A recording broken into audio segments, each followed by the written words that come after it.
It's time for another edition of Lewis at Large, 60 minutes of smart talk radio featuring guests from all walks of life in conversation with your host, Warner Lewis. So sit back and lend us your ears for the next hour. Now here with today's first guest is the host of Lewis at Large, Warner Lewis. Welcome, everybody, to another segment of Lewis at Large. Yours truly, Warner Lewis from the flight deck. And, of course, that means some smart talk radio is in your future, and extremely excited about this segment. Indeed, we're going to be talking to Jack Duffy. He is an expert attorney for over 20 years. He was named top attorney by Fort Worth Magazine in 2013 and has an AVVO rating of superb legal ability. But the conversation will be about the assassination of John F. Kennedy, a work by Jack called The Man from 2063. Along with his legal background, Jack has researched and investigated the JFK assassination for more than 40 years. He's interviewed many key eyewitnesses and researchers, including Maria Oswald and doctors who treated JFK in Dallas. He's nationally known also as a terrorism expert, political analyst, strategic trial lawyer, and author. Very pleased to have him here. Jack, how are you, my friend? Doing great. How are you today? Well, we're good. Boy, the JFK assassination is a subject that has fascinated America for a long, long time. This is an area of particular interest to you. Share with our Lewis at Large listeners, if you would, Jack, why you are from the Dallas area, but why this overriding interest in this particular subject for you. Well, I became interested in the assassination when I was in high school. I saw a bootleg copy of the Zapruder film at a friend's house after my father had seen it the day before, and this was before the film was ever on television, so very few people had seen the film, and it really shocked me, as it did everybody else who saw it later, about the way the president was killed. Specifically, the headshot that killed him appears and does appear from the film to come from the right front, from the grassy knoll area, not from Lee Harvey Oswald, which means there was another shooter, which means there was a conspiracy. So that's what got me fascinated with it, and then ever since I've just gotten more and more involved with it and researched it more thoroughly. And as I went through my educational years, I started reading and researching, and then ultimately wrote my book about it. So. Well, if you've been those tourists, including yours truly, that have been to that grassy knoll area, you look at it and you do have to wonder who, if someone were to fire from that Texas School Book Depository, they had to have been a uniquely talented marksman for sure. But again, we can get into all of that. Let's start here. When did you start doing research on this in earnest? Well, actually, when I was in high school, I started going to bookstores and buying every book that I could get my hands on. This is before the internet was developed, so you couldn't just order stuff off the internet. But I went to all the bookstores and constantly was asking for books on the Kennedy assassination. And then I found an old bookstore that had old books, and I started buying the old out-of-print books. And I just gradually built up a huge library of information on this. So magazines, my parents collected all the Life magazines from the 60s, so I had all those. And then, of course, once DVD and video came into existence, then I started, acquiring DVDs and tapes about the documentaries on the assassination, and I've just built it up from there, and now I've got just a massive amount of material on it. So I've been researching it for the last 40 years. There are several people that are undoubtedly have been researching it maybe as long as you have. You certainly being in the proximity of the area probably helps you, but I'm curious as to when you go to certain sources for information, do they look at you like, oh my gosh, you're another one of those people, or are they very helpful and are they a good resource for you? Oh, now it's not a problem. There's so many people that are still interested in the Kennedy case, so they don't give me a dirty look like they're some nut or something when I want to buy a book, or when I'm buying a book. They just, nobody really says anything like, they said that's a very interesting subject, and we start talking about it. But I don't get crazy looks from people anymore, like, oh, you're one of those conspiracy nuts or something. So, what about the United States government, the work you've done, either be it, and I'm not sure exactly where that would be, Library of Congress, some of the investigative agencies, whether it's the FBI, the Secret Service, anybody that was part of the law enforcement community in some way, shape, or form, what kind of cooperation have you gotten over the years from them? Well, of course, I haven't talked to the FBI about it, and I don't think they would spend time discussing it with me unless it was, and this was something, I don't think they would do that. I've never tried to contact the FBI. I've met an FBI agent before that was involved in it, and we talked for a little while. But I want to go to the National Archives, which I haven't had a chance to do because there's so much information in the archives, and I haven't had a chance to go research that. But There's a lot of other places you can get information from. Of course, the internet is a huge source of information. Researchers here in this area that I talk to that have massive amounts of information that helps. So there's no shortage of places to get information on the Kennedy assassination. What about, let's talk about, and again, because we do want to dive into the man from 2063, but Jack, what's your take on the original Warren report, headed up by Chief Justice Earl Warren, on the Kennedy assassination, and what were its fundamental flaws, and what, from your opinion, why were its conclusions so wrong? Well, I think they started out with a false premise that Oswald was the only one involved because he was dead and couldn't defend himself anymore. And I think they took that and just said, let's just see what we can do about putting this thing on Oswald because he's the only suspect that was in custody. We don't have anybody else that got caught, so therefore there probably wasn't anybody else involved, which is the wrong way to approach an investigation. I think at the time in 1963 and early 64, with the Cold War with Russia and Cuba, I think the Warren Commission was concerned that if they went down a rabbit trail and did find out there was a conspiracy involving who knows who, mafia, CIA, whatever, that the country couldn't tolerate it or couldn't take that kind of exposure at the time, that it would cause a massive uproar, might even cause the government to come into question. So I think for purposes of security and just to silence the whole thing, I think they decided just to say, let's just pin this thing on Oswald and let it go. You've just joined us. Yours truly, Warner Lewis, from the flight deck of Lewis at Large Radio. In this segment, got a good one going here, talking about JFK, the brand new work called The Man from 2063 by Jack Duffy. He is an attorney in the Fort Worth area, named the top attorney in that area in 2013. Has been an avid and very intense researcher and investigating the JFK assassination for more than 40 years. Jack, when you talk conspiracy, one of the questions that comes up all the time, conspiracy or multiple shooters or something far more vast and onerous, so to speak, in your opinion, regarding the death of JFK? Well, I think the hard forensic and ballistic evidence points to at least a minimum of 3 shooters that took out Kennedy, and we can get into the details of why I believe that. Number one, the evidence of a shooter on the grassy knoll is overwhelmingly convincing. Number one, 54 eyewitnesses all said they heard and saw a shooter fire from the grassy knoll. Those are people that were standing there that witnessed the assassination. That's a lot of people. I've interviewed quite a few of those people. Unfortunately, a lot of them have died over the years. But every one of those people was 100% certain that what they saw was a shooter that fired from behind the fence that killed the president. To back that up, a man named Sam Holland, who died in the late 60s, he was on the railroad overpass watching the assassination when it happened. He saw the last shot come from behind the picket fence, saw the gun smoke come off the knoll, and he ran back there to try to catch the shooter. And when he got to the spot where he had seen the smoke, there were muddy footprints where a person had been standing in that same spot just seconds before. A man was confronted behind the fence by an officer named Joe Hill, I believe was his name, when he ran up the hill. The first policeman that went up there, he caught a man or confronted a man who was behind the fence, who said he was a Secret Service agent. He pulled out a Secret Service badge and said, "I'm an agent," and the officer let him go, didn't detain him. Well, we know that all the Secret Service agents that were legitimate in Dallas, none of them were behind the fence. They all went to Parkland Hospital with President Kennedy. So whoever that man was, he was a bogus, he was an imposter or whatever. There was gunpowder that was in the air behind the fence where a shot had obviously been fired because there wouldn't have been the gunpowder in the air. They smelled the gunpowder. I mean, you just can't ignore all those pieces of evidence that point to a shooter being behind the fence. Now, where were the other shooters? One was obviously in the window, the 6th-floor window, shooting from that book depository. I don't think it was Oswald, though, and that's just my opinion. I think it was somebody else who used Oswald's rifle, who may have resembled Oswald as part of the plan. And then there had to be a second shooter along with that one somewhere else behind the motorcade, or maybe in another building or another rooftop. But the reason why there had to be 2 shooters from the rear and not one is because of the single bullet baloney that they came up with, where they said one bullet hit both Kennedy and John Connally, which I think you can prove that that's total nonsense. First of all, John Connally was a hunter, an experienced rifleman, and he said many times before he passed away that he was not hit by the same bullet that hit Kennedy. There's no way that happened, despite the Warren Commission's insistence that it did happen.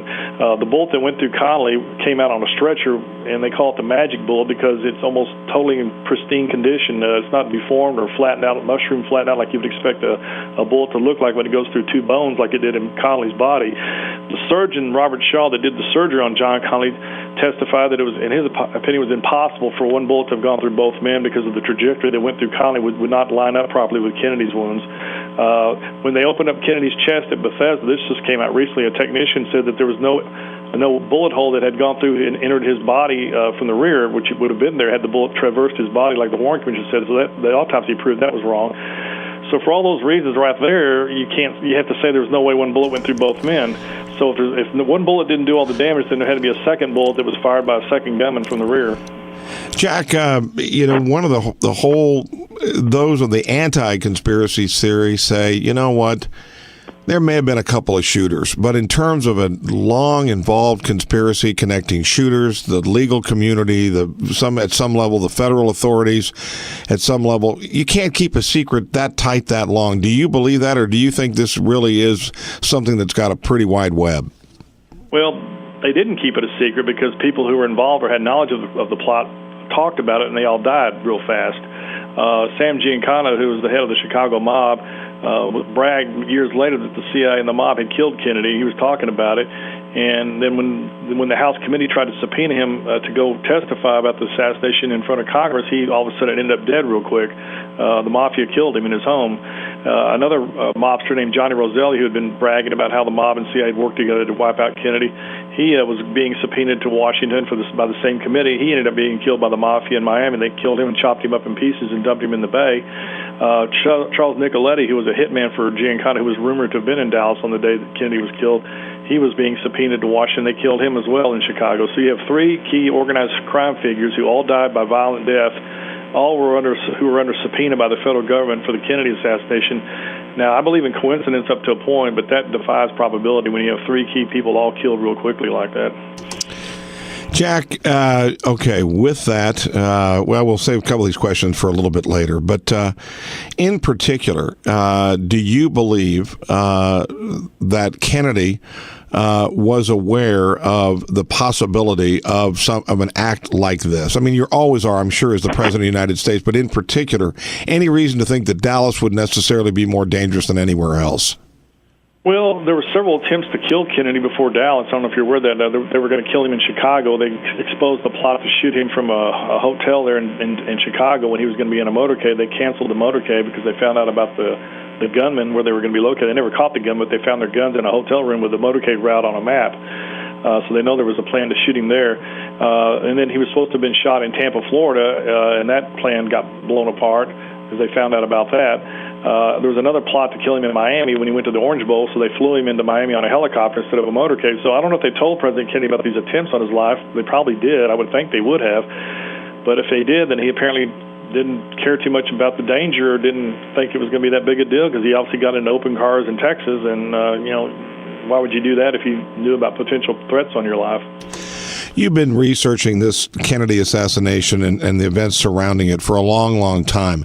What do you believe first of all, do you believe Oswald was a shooter, or was he a patsy? And if he was, the relationship that he had with Jack Ruby and his ultimate demise, both of those men's ultimate demise. Share a little bit about that. Absolutely. Well, number one, being a trial lawyer now, I think if there was a trial today with Oswald, and I was part of the defense team, I think I could get an acquittal for Lee Harvey Oswald, and I'll tell you why. At 12:15 on the day of the assassination, Oswald was seen by another employee eating his lunch in the second floor lunchroom, and the reason why the time is important is because the employee noticed the time on the clock on the wall. What's important about that is that outside in Dealey Plaza, on top of the book deposit, there was a Hertz rent-a-car sign that's no longer there today, but it was there on the day of the assassination. Hertz took the sign down after he was killed, but their sign flashed the temperature and the time every few seconds, and it was always accurate. And witnesses remember seeing the time at 12:15 and noticing a man in the sixth floor window with a high-powered rifle already waiting there on the motorcade. Several witnesses saw the man with a high-powered rifle. They thought he was an FBI or a Secret Service agent. They didn't think it was an assassin. So the timing is very important here. That's just one thing. If the times are correct, there's no way Oswald can be in two places at once. So right there, you've got an airtight alibi. Number two, he was given a paraffin test after he was arrested to see if any gunpowder was left on his face from firing that rifle, and the test came back negative. And they tested the rifle, and it does leave gunpowder residue on the shooter's face when you fire it. Now, that doesn't mean he's completely innocent all by itself, but you certainly can't ignore that.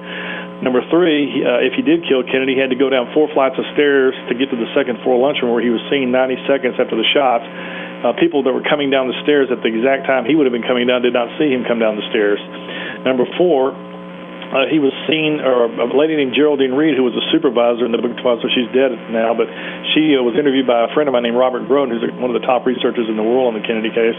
And according to Robert Groden, Geraldine Reed told him off the record that Oswald was in her office getting changed for a Coke at the same time the shots were being fired outside of Kennedy. So right there you've got proof. If all that's correct, there's no way Oswald could have been on the 6th floor, and there's no way Oswald could have killed Kennedy.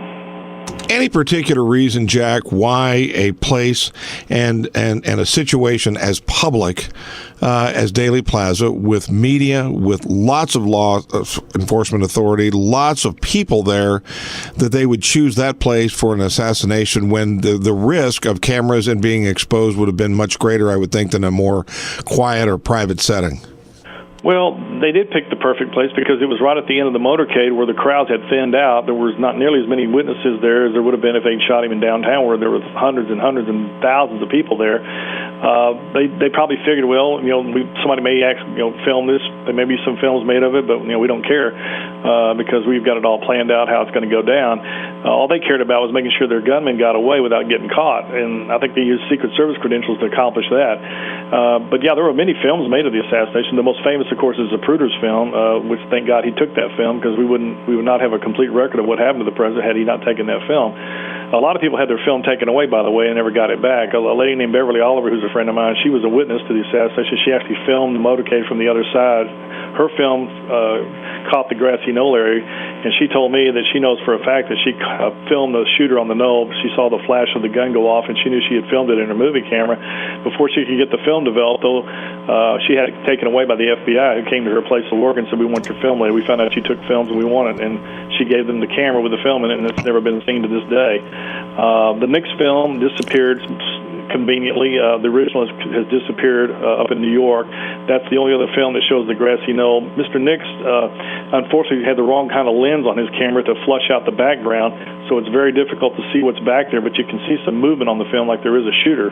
That film was bought up by one of the magazines in New York. It was put in a vault, according to what Robert Groden told me. In the vault, they've lost the guy that controlled the vault died. Nobody knows where the film is now, so it's been lost. But there are a lot of other key pieces of film that were taken. So I don't think the conspirators were so worried about film necessarily. I think they were just worried about making sure they didn't get caught.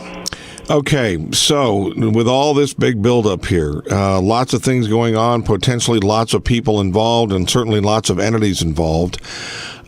Share with our listeners then who did this, what was their motivation, and tell us a little bit about that situation from where you sit. Well, the CIA, I think people connected to the CIA had to have been involved in this for a lot of reasons. Number one, a guy named David Phillips, who was the head of the CIA's assassination program in the Western Hemisphere, he was seen by an anti-Castro Cuban in a hotel lobby in Dallas several weeks before the assassination talking to Lee Harvey Oswald. This Cuban came forward to the House committee in the 70s and testified that Phillips was the guy he was working with to fight Castro. And he saw a man talking to Phillips, who he later said was Oswald. He got a good look at Oswald, and he asked Phillips after Oswald left, "Who was that guy you were talking to?" And Phillips said, "Oh, don't worry, he's one of our guys. He's working with us." And that's all he said. Later on, Phillips was grilled under cross-examination by the House committee about whether or not he had ever met Oswald, and he denied it under oath several times that he'd ever knew Oswald or ever met him when they had absolute proof that the opposite was true. And Mr. Tannenbaum, who was a trial lawyer, was the counsel that was questioning him in cross-examination. He just destroyed Phillips under oath, proved he was lying about everything. When Phillips died on his deathbed, according to another researcher, he told his brother that he was in Dallas on the day of the assassination, and he said, we took care of Kennedy, and that's all he told his brother. He says, "That's all I'm going to tell you." So there, E. Howard Hunt, who was a Watergate burglar, was on his deathbed, supposedly confessed to his son, who I've met, that he was involved in the conspiracy that killed Kennedy, that he was in Dallas when it happened. Hunt worked for the CIA at the time. Hunt hated Kennedy, absolutely hated the whole Kennedy family, and told his son, in fact, his son supposedly has audio tapes of his deathbed confession about what happened, that the mob and the CIA worked together to kill JFK. So you sleep at night, at least very comfortably, with a very, very assured mind. This was not a single shooter. This was multiple entities, and maybe you're not able to name all of them yet. As you do your research, Jack, I'm curious, are you uncovering more and more that leads you to an even wider web, or do you feel like it's narrowing down for you a little bit? Well, I don't think this conspiracy consisted of hundreds and hundreds of people. I think it might have been, maybe 5 or 6 or 7 people, maybe somewhere in that range that planned the whole thing.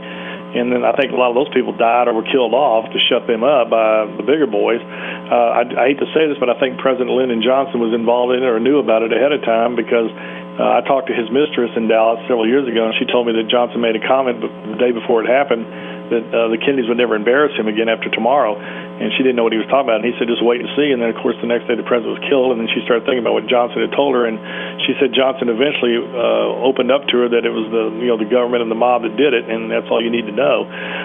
So I really think, I hate to say this about a former president, but I think Johnson might have been involved in the conspiracy or might have known it was going to happen. So this goes to the top of our government, if I'm correct.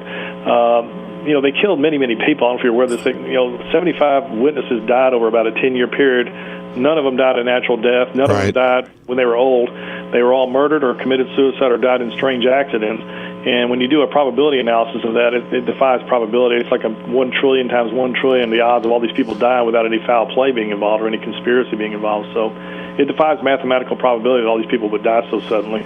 Jack, you're a well-known attorney in the Fort Worth area, pretty high-profile guy. You're not a guy living by yourself in an apartment with a single light bulb hanging down, working on conspiracy theories on the internet. No. People know who you are. You are a published author. I'm curious as to, have ever in your research or along the way, have you ever felt like, you know what, there are people that do not want me doing this, and they're letting me know it? No, I've never been threatened or anything. Because number one, I don't know the whole story. I think if this was the 60s or something and I was Mark Lane or somebody like that who was really digging into it big time right after it happened, when there were people still alive that had something to lose, yeah, potentially I could have, I could be worried about my own safety if that was the situation. But, this is 2016. Everybody who's involved in it is probably dead now or should be dead. So I don't think they're worried about an attorney in Fort Worth, doing anything.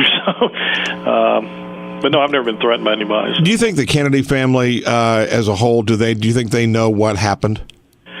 Yes. Well, I think Bobby Kennedy did, because Bobby Kennedy told his son, who came to Dallas a few years ago and told the media himself that his father, before he got assassinated, told the family that he never believed the Warren Commission. He never believed Oswald was the only one involved. He believed the mafia had been part of it because he had been going after the mafia as Attorney General, and he thought it was retaliation for his war on organized crime, which I agree with that. So Bobby never believed it. In fact, Bobby said he was going to get to the bottom of it once he became president himself, and of course he got killed before he became president. I think that's another reason why he was killed, to keep him from getting to the bottom of it. So, yeah, I think the Kennedy family deep down knows there was a conspiracy or believes there probably was one, but they're just not going to say anything. I did want to touch on that briefly. It's not talked about much. Do you think there's any connection between those two brothers being killed? Well, I can't prove it. It's just a gut feeling, but I have a suspicious feeling that the two were linked somehow, that like I just said, because I think the people that killed JFK probably wanted to make sure Bobby never got to be president. So, we can talk about RFK later. I'm not an expert on the RFK case like I am JFK, but I know enough about it to know there's a lot of unanswered questions about what really happened on that with Sirhan and supposedly maybe another gunman firing from behind Senator Kennedy. So, but yeah, I think there might have been a link between the two killings. Well, the work is called The Man from 2063 by Jack Duffy, well-known honored attorney in the Fort Worth area.